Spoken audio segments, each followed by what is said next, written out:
Hi there and welcome to the Growth Execution webinar. You know the drill. Every single week we are here to answer one of those burning questions about how to build, launch, scale your business. This week we're focused very much on the marketing side of business. And the question that we often get asked is, how much marketing do I need to do? Very, very big question, and one that deserves a very swift answer. So that's what we're going to do. We're going to take a quick 10 minutes, maybe 15, just to run through as quickly as we can the amount of marketing that you need to do to achieve your business's goals. All right, so let's get straight into it. As I think you are all aware by now, what we focus in on is very much the three distinct disciplines of the growth execution formula. They are product, marketing, and sales. Within each, there are 5 different elements. We're going to be focusing on some marketing elements this week, and they are marketing content, marketing distribution, and marketing advertising. So really quite a chunky bit of the whole marketing discipline. And the outcome of your marketing has to be simply one thing, and that is trust. All right, people do not buy things if they don't trust that these things are going to work. And particularly right now in 2021, when people are far more used to buying things remotely, what you have to do is to build this trust from distance. Now, the key to that is consistency. Okay, human beings are absolutely hardwired to spot things that are out of place, things that don't make sense, things that jar with their experience or what they desire to believe about a particular person, about a particular scenario, about a particular product or service. So anytime that you find yourself deviating from what it is that you are talking about, how you articulate your product, your service, then you will run the risk that you will end up with people, even a small percentage of people, thinking that you are not authentic, you are false, you're fake, what you're selling is garbage, and as a result, you will lose sales.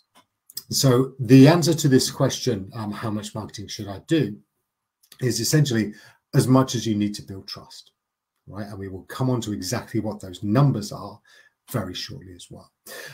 Across different social platforms, obviously, is where the opportunity to display the consistency of your message and the reason that you are here to serve this particular audience is in play. All right, so you can, depending on your audience, you've got to look at things like LinkedIn. You can look at newspapers, offline print. There's Instagram, there's Facebook, there's the blogs that you might put out on your own website, Twitter, etc. So there are plenty of places to distribute your marketing message. I generally try and pick one and try and kind of really own that. It might be that that's the one that you favor personally. So if you are a particularly prolific Twitter user, then perhaps Twitter is going to be the place where you find the right balance of customers for you. I would tend to say that you need to really focus in on your audience. Okay, so we did some work before in product service, that's element 3, all around who the people are that you are here to serve. Where do they hang out? What are they doing? What are they believing? What do they think? And go to where it is that they are present already and start those conversations there. Make sure that your messaging is getting out consistently and coherently into those particular channels and therefore those eyes and ears. So how frequently do you need to do this?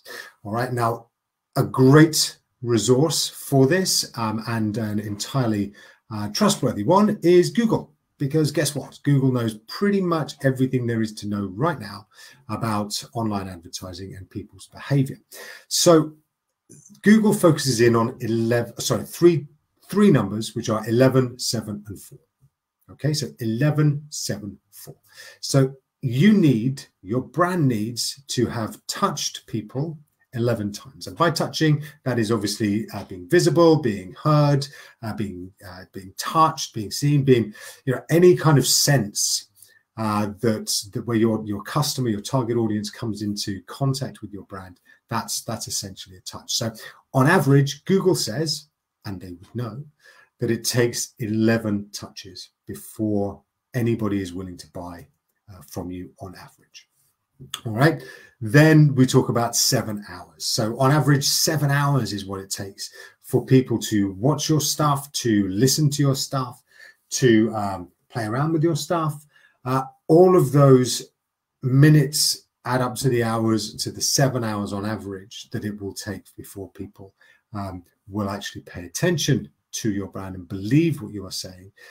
That's a really key metric as well. It feels like a long time, but again, if you're putting out loads of videos, if you're getting your blog game together, and you're really doing some great stuff, perhaps on Instagram and other social networks, then it is not, it shouldn't take too long. I mean, clearly the reason there's 7 hours there is because people do need to be convinced. There is so much competition out there. There's so much they could be doing otherwise, but what you are looking to do is to completely convince them that you are authentic, that what you're saying is the true reflection of the product that you are offering, and that if they buy that product or service, then they're going to get exactly what they expect.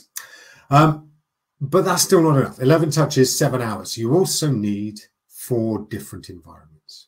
All right. And again, this is all about trust. This is all about how can you make it so that you are absolutely certain of convincing these target audience of yours that this is a product or a service that they should be paying you for. And that means those 4 environments just give them extra belief and confidence that what you're saying is true, because you're showing up in all those different areas and saying exactly the same thing.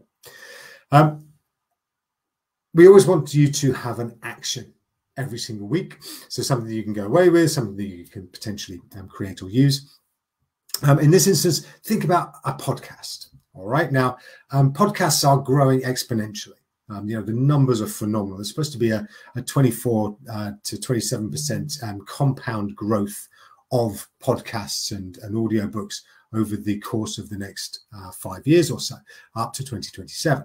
So if you can start to get in on that right now, then obviously you're in a great position to build and develop and to capture that audience as they go through as well. You've got the likes of Amazon coming into the market.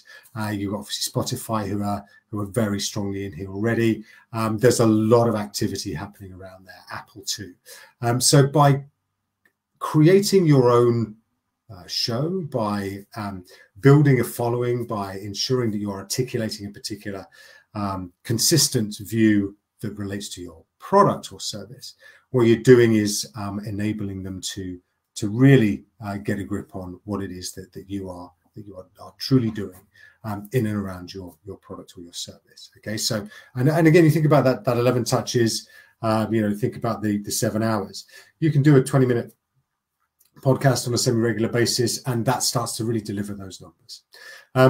What's brilliant about videoing your podcast, though, is that actually you then start to broaden out what you can use this for. And again, if you're looking for consistency, you're looking for that regularity, then by videoing what you've just said, or by videoing it while you're saying it, what you're doing is providing a different medium for them to get that message in. Then, if you are able to write a blog post or some articles around what you have cast in your podcast, then again, you're hitting that third type of environment that your customers want to hear from you in. So you've got text, you've got audio, you've got video. I have, and with clients as well, sliced videos up of those longer podcasts, and actually you can then distribute them on a far more regular basis too. So plenty of opportunity for repurposing that content and making sure that you are hitting those 1174 numbers from Google at the same time too. Finally, every week we want to give you a recommendation. Now, retargeting is so powerful. So you recall we're doing 3 of the 5 marketing elements this week. We've done content and we've done distribution. This is marketing and advertising. Using something like AdRoll, Google has a great one as well, but AdRoll is the one that I've used in the past. And what that does is when you have a particular campaign and people come to your website on the back of that, what this will do is this will use the cookies that they download as part of the visit to your website into their computers to then serve up your ads as they go off and travel around the rest of the web. You will have seen it, you know, when you've gone and looked at a particular holiday apartment or a toaster, and those things have followed you around the internet as well. It's so powerful, and it just means that, you know, again, think about these 1174s. Your brand is then starting to show up in, you know, on news websites or on LinkedIn or elsewhere. And that again reinforces your brand messaging. Make sure that people do see your brand in other environments and become even more certain that you are the right brand and the right service to provide the solution to the problem that they're having. So retargeting, have a look at it. It's really cost effective as well, but it is something that can really help you to hit those numbers and to build that trust.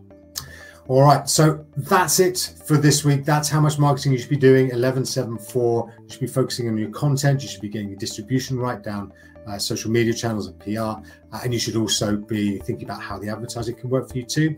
There is plenty of free stuff on Growtion.co, growtion.co. Go have a look. You can download loads of stuff. There's tips daily. There's weekly newsletters. There's all sorts that you can just go and grab on. Right, so as you're looking to launch or build your business, do go and use as much of those resources as you like.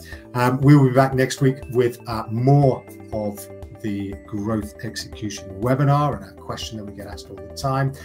So that's it for now. Thank you very much for tuning in. Hope you've got some ideas to go away with, but let's hope that now you're ready. Let's get growing.